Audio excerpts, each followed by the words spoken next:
Baik, Sobat Tema TV, kita akan masuk pada masa pembacaan puisi atau gelombang cinta. Dan di ujung virtual sudah terhubung dengan kami, Mbak Sofiatul Hilma, SS. Assalamualaikum, Mbak Sofi.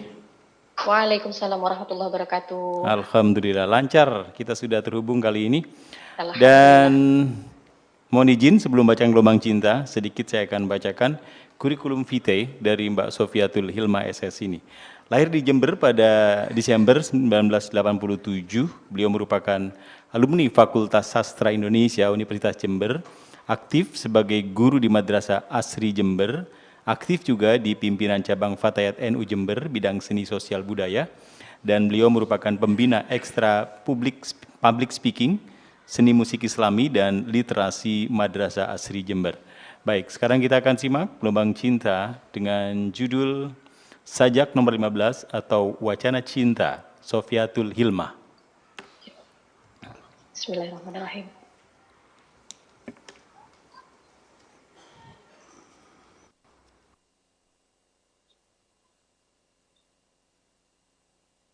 Sajak nomor 15. Wacana Cinta.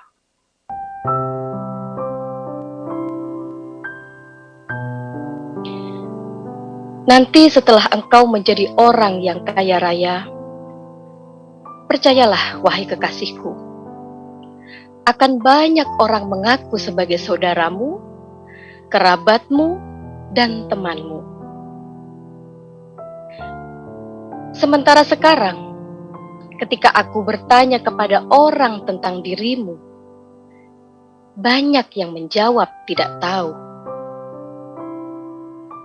Sehingga engkau mungkin ingin menjadi terkenal. Seringkali engkau mengenakan pakaian yang kurang senonoh supaya menarik perhatian orang. Sebenarnya penghasilanmu sudah cukup bagus. Sekalipun sebagai kepala koki di sebuah kuliner, dibandingkan dengan gaji seorang profesor, doktor, guru besar di sebuah perguruan tinggi ternama. Lalu kurang apa lagi?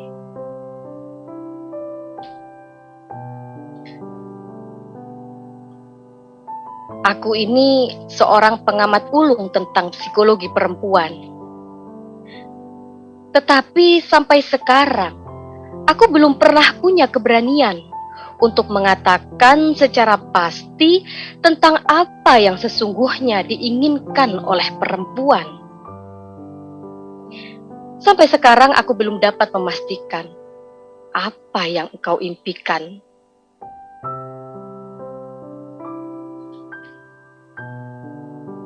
Soal pernikahan yang belum lama kita wacanakan, untuk sementara waktu biarkan saja dulu sebatas wacana. Tidak usah terburu-buru. Yang penting biar lambat asal selamat. Aku sangat mengerti, wahai kekasihku. Pernikahan itu merupakan salah satu cara yang paling efektif yang dapat digunakan untuk mengetahui seseorang yang diduga dapat diajak hidup bersama dalam kedamaian.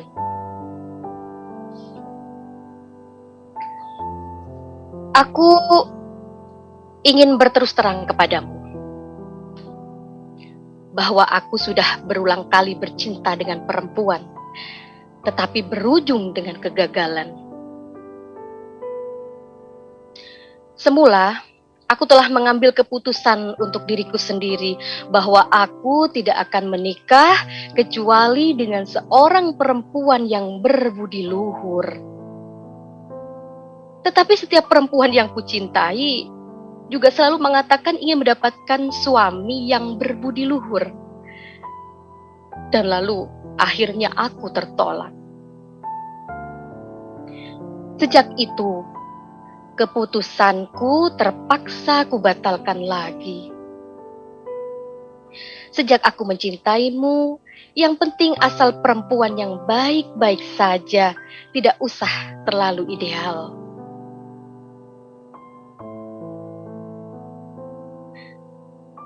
Ternyata Semakin banyak aku mempelajari perempuan, aku semakin tidak mengerti tentang perempuan. Ternyata pula akhirnya aku menemukan kecerdasan khusus dalam menghadapi perempuan, yaitu aku harus dapat menyembunyikan kecerdasanku tentang perempuan ketika aku sedang berhadapan dengan perempuan. Dengan cara demikian, aku mampu mengorek, menggali, dan mempelajari perempuan. Termasuk dirimu, wahai kekasihku. Ternyata, karena engkau dapat membuat masakan yang sedap, sehingga engkau juga mampu bercakap-cakap yang sedap dan enak didengar telinga.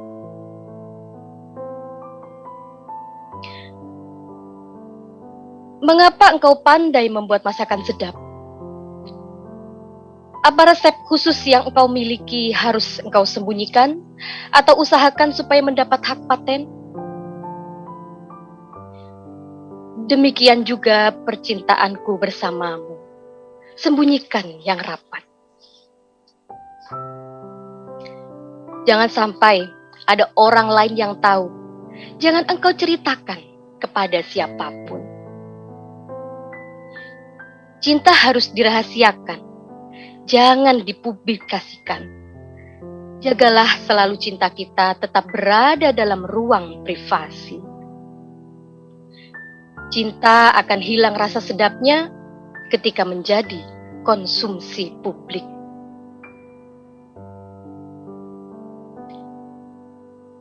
Aku benar-benar merasakan di dalam cintamu ada kejujuran. Untuk itu, simpanlah rapat-rapat dalam hatimu. Aku tidak merasakan ada kepura-puraan dalam sikapmu dan dalam percakapanmu. Sehingga aku yakin pada saat engkau akan membunglon, nuranimu sendiri yang akan menegur hatimu.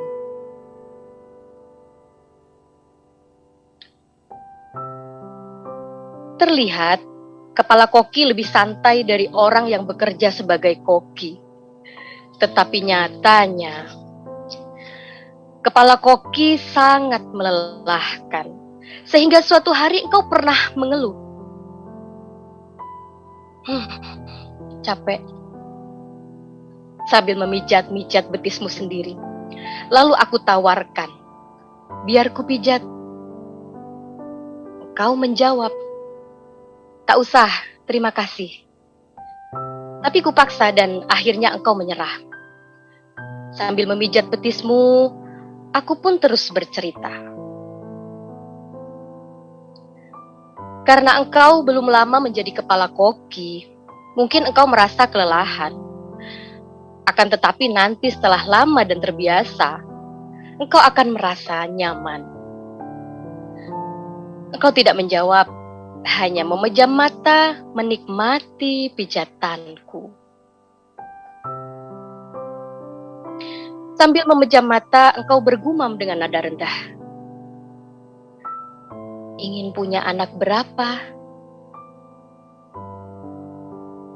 Kupijit betis keras-keras lalu kujawab, kawin saja dulu. Engkau tersenyum, tetapi tetap sambil terpejam. Setelah membuka mata, engkau lanjutkan percakapanmu. Dua saja cukup. Anak banyak nanti tidak terurus dengan baik. Anak-anak yang tidak terurus dengan baik akan menjadi cikal bakal kejahatan di masyarakat. Setuju, jawabku singkat.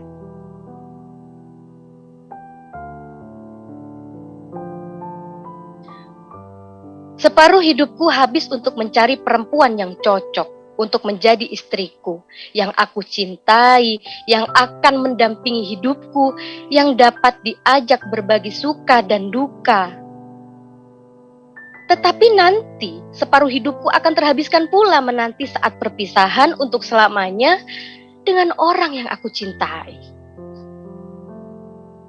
Pijatanku kuhentikan seketika karena terlihat engkau tertidur pulas.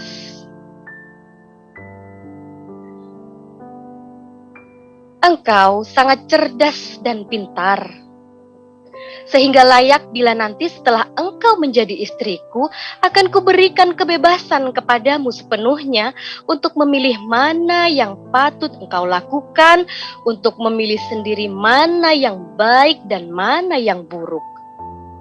Tetapi, bila engkau bodoh dan dungu, lalu kuberikan engkau kebebasan, maka sama artinya dengan orang gila diberi pistol.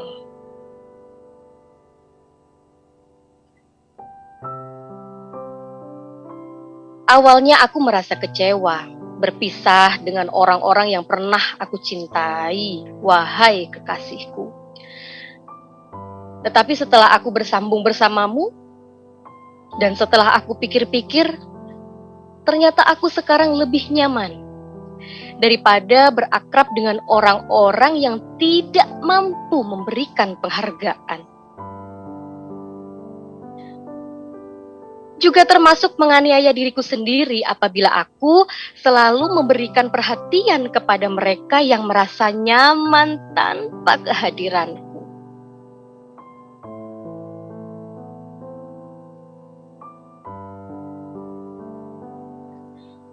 Suatu hari, engkau pernah mengeluh kepadaku. Terkadang, aku merasakan kecemasan yang sangat mendalam ketika terbayang dalam pikiranku tentang kematian. Sambil kubelai rambutmu, kujelaskan kepadamu lebih jauh. Kematian bukan sesuatu yang perlu engkau takuti, karena kematian adalah kepastian. Tetapi yang lebih mengerikan adalah ketika engkau tidak merasakan bahwa sekarang engkau masih sedang dalam keadaan menjalani kehidupan.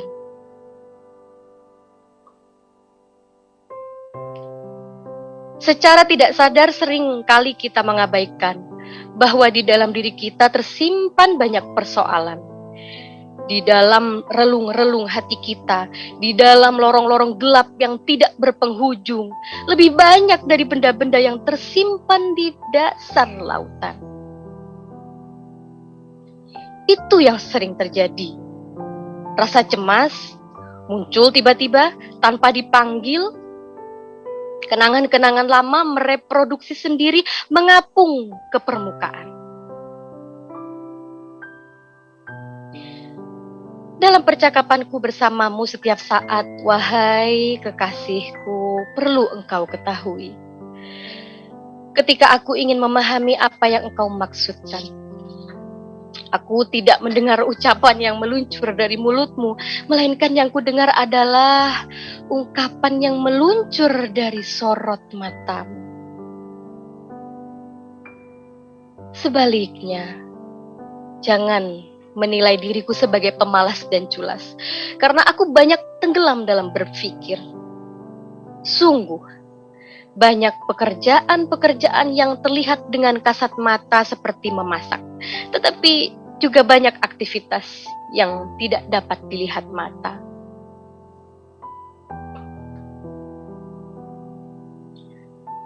Sesungguhnya yang kita butuhkan dalam hidup ini bukan hanya pada kekuatan fisik, melainkan yang paling penting adalah semangat yang tinggi dan kehendak yang kuat. Bila perlu, mundur dulu, supaya kita bisa melompat lebih jauh. Terkadang kita terjatuh, terkadang kita tersungkur, lalu kita bangkit lagi. Bahkan mungkin kita terpaksa merangkak sambil meraba-raba jalan yang harus kita tempuh. Lalu kita lanjutkan lagi perjalanan hidup kita dengan sekuat tenaga. Ini yang kita perlukan untuk menuju keberhasilan.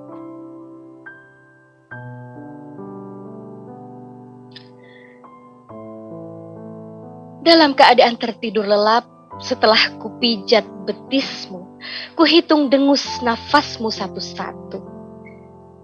Begitu pula ketika engkau menangis di hadapanku. Kuhitung butiran-butiran air matamu yang menyeberangi pipimu yang merah itu, lalu menetes di atas lempengan hatiku, sehingga membuat kalimat-kalimat cinta terukir sangat indah.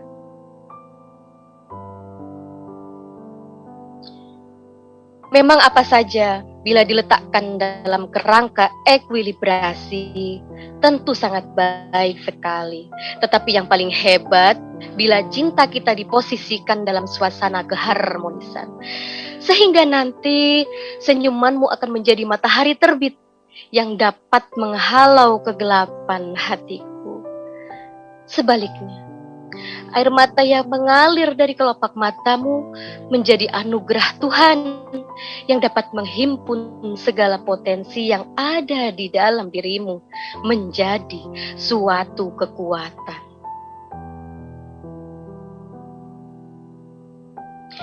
Pada akhirnya, buku-buku yang pernah kutulis tentang cinta, wahai kekasihku, sudah terlalu banyak. Namun demikian, aku tetap tidak punya kemampuan untuk mengungkap cintaku kepadamu. Akan tetapi, sekali engkau mengatakan, aku mencintaimu,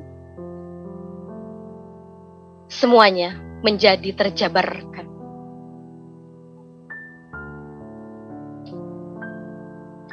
Pukul 24.00 engkau datang dengan membawa bungkusan nasi dan masakan.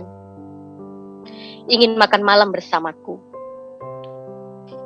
Setelah kucicipi, memang terasa sedap sekali masakanmu, sehingga dengan spontan engkau kupuji.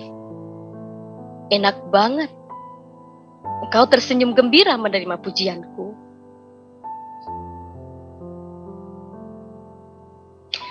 Sambil tersenyum riang menerima pujianku, tiba-tiba meluncur pertanyaanmu.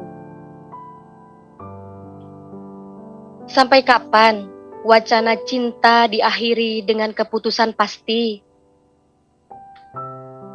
Tidak lama lagi, setelah semua hutangku dapat terlunasi. Jawabku sambil mengunyah masakanmu yang sedap. Kalau begitu, kita bikin kuliner sendiri saja.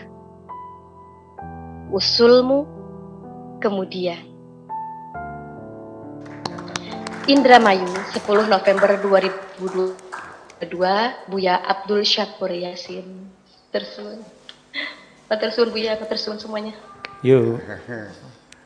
Silakan Pak. Luar biasa sekali malam ini pemirsa, pembacaan Gelombang Cinta yang sangat menawan sekali dari seseorang dari Jember, Sofiatul Hilmah. Tidak heran pemirsa karena beliau ini pakar di bidang sastra, tentu memahami betul bagaimana menjadikan suara, intonasi yang dikeluarkan dari kata per kata, frasa, kalimat. Mbak Sofiatul malam ini membacakan Gelombang Cinta, wacana cinta dengan sangat sempurna. Artikulasinya jelas, ekspresi mimik wajah, penjiwaannya, pokoknya keren. Sekali lagi terima kasih Mbak Sofiatul Hilmah untuk pembacaan Gelombang Cintanya. Dan sedikit sebelum diapresiasi oleh Mbak Sofiatul, sedikit diulas Kang Afkar, bahwa pemirsa, Buya Syakur Yasin kalau membuat karya sastra atau puisi dan Gelombang Cinta, itu hanya 1 jam sebelum tayang. Dan ini luar biasa, sebelum tayang suka membuat. Bahkan saya sebagai pendamping beliau selama membuat ini tuh, kapan puisinya keluar? Beliau masuk ke kamar hanya beberapa menit, beberapa jam langsung jadi. Ini luar biasa. Biar tahu pemirsa bahwa pembuatan Gelombang Cinta selalu up to date, tidak pernah basi, dan itu mengalir selalu. Kita lihat dari kajian diksi Kang Afkar. Sorotan sastra mengenai bahwa di sini ada opini besar tentang cinta. Itu harus dirahasiakan di ruang yang privasi, jangan diobral dan jangan dipublikasikan. Nanti rasanya terasa hambar. Ini ada kecerdasan versus kebodohan. Kalau orang dungu belajar cinta sama dengan memberikan pistol pada orang gila. Ini artinya perbandingan opini yang luar biasa. Ini kejar tayang sesuai dengan waktu terukur. Jangan takut terhadap kematian karena kematian menjadi sebuah kepastian. Ini sebuah pesannya dan diksi yang hebat dari kajian sastra akan saya bacakan sedikit. Kuhitung butiran-butiran air matamu yang menyeberangi pipimu yang merah itu, lalu menetes di atas lempengan hatiku sehingga membuat kalimat-kalimat cinta terukir indah. Ini artinya pilihan diksi sastra dan itu sekilas untuk kajian tentang sastra nanti sambil berjalan. Itu Kang Afkar sekilas. Ya. Oke, sekarang ke Mbak Sofiatul Hilmah, seorang aktivis dan juga saya kira menyebutnya sebagai sastrawati lah ya. Hari ini membaca Gelombang Cintanya mengena, tapi terkesan sangat bagus dan Tersuun, Masya Allah, terima kasih semuanya. Biasa aja kali. Enggak, ini agak gimana ya?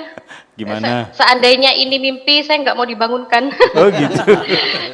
Masya Allah, tidak nyangka. Ini malam, Kamis malam yang istimewa. Iya. Gitu. Oke. Mohon doa barokah Buya. Ya. Jadi ekspresinya itu enteng banget gitu Pak Tato, tapi kena, kita itu kerasa banget bahwa itu sangat mudah sekali bahwa Mbak Sofia ini mendalami Gelombang Cinta ini. Betul. Oke Mbak Sofia, apa yang bisa ditangkap dari Gelombang Cinta yang sudah dibaca Mbak Sofia ini? Silakan. Sebelumnya saya ucapkan sekali lagi terima kasih Wamima TV, Buya, dan juga semua yang terlibat. Ini adalah kesempatan yang paling istimewa dalam hidup saya seumur-umur. Langsung dengan penyairnya langsung, ya itu yang membuat saya sangat excited malam ini. Dan insya Allah ini juga menjadi pengingat ya, karena memang dalam tulisan-tulisan beliau itu memang sangat syarat dengan arti yang ya dengan kehidupan kita. Kalau kita sambung-sambungkan, kalau kita mau belajar itu kan memang sudah menjadi tanda-tanda yang sudah dituliskan oleh takdir bahwa malam ini saya harus membaca ini, dan ini saya juga merasa ya mendapat nasihat bahwa seperti tadi yang disampaikan Bapak host bahwa kematian adalah kepastian, kemudian untuk menjadi terkenal kita tuh nggak usah cari perhatian yang sampai melanggar syariat, kemudian juga kita tuh tidak perlu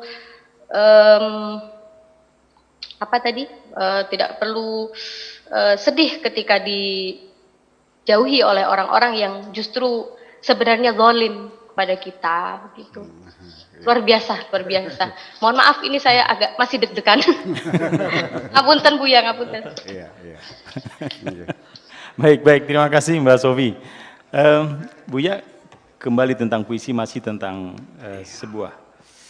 Kalau Sofi bilang sih sebagai sebuah petuah begitu. Apakah memang demikian apa yang disampaikan Sofi itu benar? Memang alinea demi alinea itu paragraf demi paragraf itu bisa digali ya. Sebetulnya saya hanya memancing orang berpikir. Isinya adalah saya menyampaikan pengalaman kemanusiaan. Mungkin kalimatnya sederhana di halaman 4 ini. Alinea yang pertama di akhir alinea. Ternyata karena engkau dapat membuat masakan yang sedap, sehingga engkau juga mampu bercakap-cakap yang sedap dan enak didengar telinga. Apa hubungannya masaknya sedap, ngomongnya sedap? Ini artinya bahwa sesuatu itu berkait. Dalam ilmu pengetahuan juga berkait. Dikatakan dalam pepatah Arab, man tabahhara fi ilmin tabahhara jami'al ulum. Orang yang melaut dalam satu ilmu dia akan melaut dalam segala ilmu.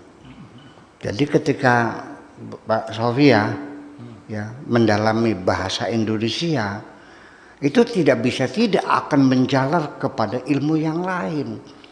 Mungkin nanti bahasa sebagai yang dipelajari sebagai alat komunikasi, tapi juga nanti akan memahami linguistiknya, sosiolinguistiknya, psikolinguistiknya, antrolinguistiknya, morfologinya, sintaksisnya, dan sebagainya, terus berkembang, dan filsafat bahasanya, ilmu komunikasinya, bisa menjadi public speaker, ya kan bisa membangun satu komunikasi yang produktif masyarakat, itu akan berkembang.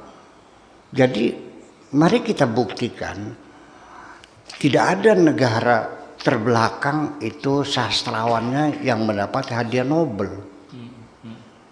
Kenapa? Ya makanya pakai terasi, pakai belacan. Ya setiap hari nggak pakai sendal, perutnya masih lapar, masih memikirkan hal-hal yang semacam itu. Mana mungkin dia akan produktif intelektualitasnya menciptakan satu novel yang dapat hadiah Nobel? Nggak ada. Selalu negara-negara besar. Jadi karena intelektualitas mereka sudah begitu maju, seperti orang Perancis, begitu tangan mereka menyentuh minyak wanginya sangat istimewa. Betul nggak? Ketika tangan mereka menyentuh desain, ya, fashion, pakaiannya bagus. Ketika mereka masak, masakannya enak. Ngobrolnya, komunikasinya sangat produktif sekali. Itu menjalar semuanya itu. Jadi sesungguhnya dalam ilmu itu nggak ada spesialisasi. Ya, pertama orang itu menjadi generalis dulu. Ya, semua ilmu dipelajari semua, baru spesialisasi itu kemudian. Jangan seperti kita di pesantren langsung spesialisasi fikih. Ya kan begitu. Nahunya tidak, sorobnya tidak, balagonya tidak, sosiologinya enggak, antropologinya tidak, kosmologi tidak, lalu ya jadi mentah jadinya. Ya, kenapa? Fikih juga kalau belajar matang masalah menghitung zakat, ya pasti dengan sendirinya dia akan menguasai akuntansi dong. Betul enggak? Bagaimana dia berapa banyak zakatnya kalau dia tidak mengerti akuntansi? Dia sebagai pedagang, bagaimana dia seorang pedagang yang berhasil kalau dia tidak bisa mencari peluang-peluang baru? Bagaimana dia mencari pangsa pasar dan sebagainya?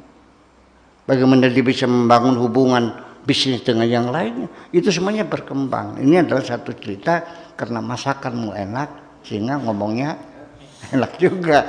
Coba jatuh itu. Nah, siapa? Sofiatul Hilma. Nah, Bu Sofia ini kalau kamu masaknya enak, pasti kamu ngomongnya enak kok. Iya. Ini ngomongnya enak Bu ya, Ya, masakannya iya. belum tahu kita. Tapi saya duga masakannya enak lah. Kalau ngomongnya enak, masakannya enak, balik-balik seperti itu. Itu pesan kemanusiaan dari saya. Yang kedua di halaman ke-5 nih, bahwa jagalah cinta kita tetap berada dalam ruang privasi. Cinta akan hilang rasa sedapnya ketika menjadi konsumsi publik. Cinta ini sifatnya harus dirahasiakan. Kalau sudah menjadi konsumsi publik, nggak sedap lagi. Anda pacaran enaknya di atas panggung atau di bawah pohon kersem? Di bawah pohon kersem, di pinggir sungai ya, di malam hari. Kan lebih mesra, tidak ada gangguan. Nah makanya cinta kepada Tuhan pun itu harus dirahasiakan. Makanya sampai sekarang kekasih-kekasih Tuhan itu tidak ada yang tahu kecuali sesama kekasih Tuhan. La ya'riful wali illal wali. Seorang waliullah, orang yang menjadi kekasih Tuhan, yang mencintai Tuhan, tidak mungkin dia mengatakan saya waliullah. Percaya enggak? Jadi cinta kepada Tuhan itu sangat penting sekali untuk dirahasiakan. Makanya dalam pelajaran ilmu tasawuf di bab pertama itu idfin nafsaka fi ardil khumul. Sembunyikanlah dirimu di hutan belantara.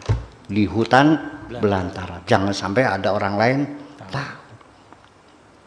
Jadi artinya seorang waliullah, ketika kita menduga dia waliullah, nanti kita punya beberapa patokan-patokan, standar-standar menilai perwalian.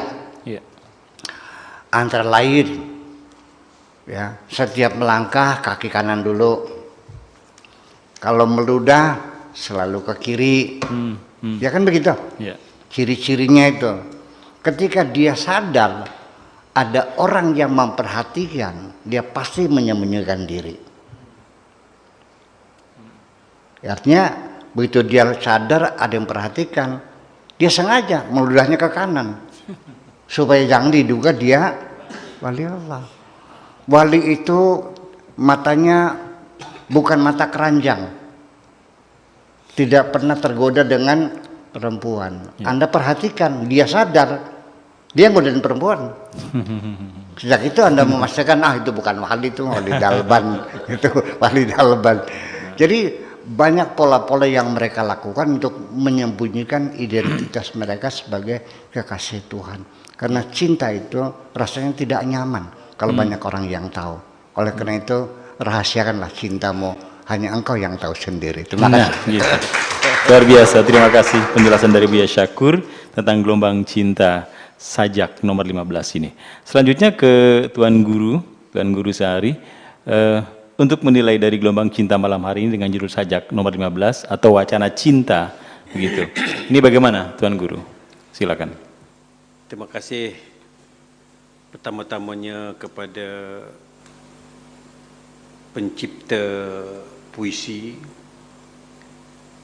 Saya secara peribadi lebih menilai penulis daripada pembacaan puisi, sekalipun yang membaca puisi itu begitu melunakkan hati saya. Ya, tetapi fikiran saya bukan tertumpu kepada pembaca puisi. Fikiran saya jauh merenung kepada penulisnya puisi. Secantik mana, seindah mana pembaca puisi, cantik dan indah lagi penulisnya puisi. Itu saja, terima kasih. Assalamualaikum. Baik, terima kasih untuk Yang Mulia Tuan Guru Sehari dari Malaysia yang sudah mengapresiasi gelombang cinta sajak nomor 15, wacana cinta. Baik, untuk closing statement yang pertama, saya berikan waktu kepada Mbak Sofi. Silakan Mbak Sofi. Assalamualaikum. Halo. Waalaikumsalam. Monggo untuk closing statement. Halo. Halo. Ya, silakan closing statement. Oke, closing statementnya harus berdasar gelombang cinta atau apa yang saya rasakan? Berdasarkan Mbak Sofi aja. Yang saya rasakan aja. Yang dirasakan Mbak Sofi apa gitu? Oke, ngapunten Buya. Saya dengar Buya favorit dengan Alfu Laila, Umi Kulsum. Iya. Alfu Laila betul. Iya. Oke. Nggih. Ya. Boleh saya closing dengan Alfu Laila, Buya? Boleh. Ini Oke, mohon izin. musik. Ya Habibi, yalla na'is fa'ayuni al-lil, yalla na'is fa'ayuni al-lil, ونقول للشمس تعالي تعالي يا الشمس تعالي بعد السنة من قبل السنة دليل الحب حلوة بألف ليلة وليلة ألف ليلة وليلة ألف ليلة وليلة بكل العمر هو العمر غير ليلة زي الليلة زي الليلة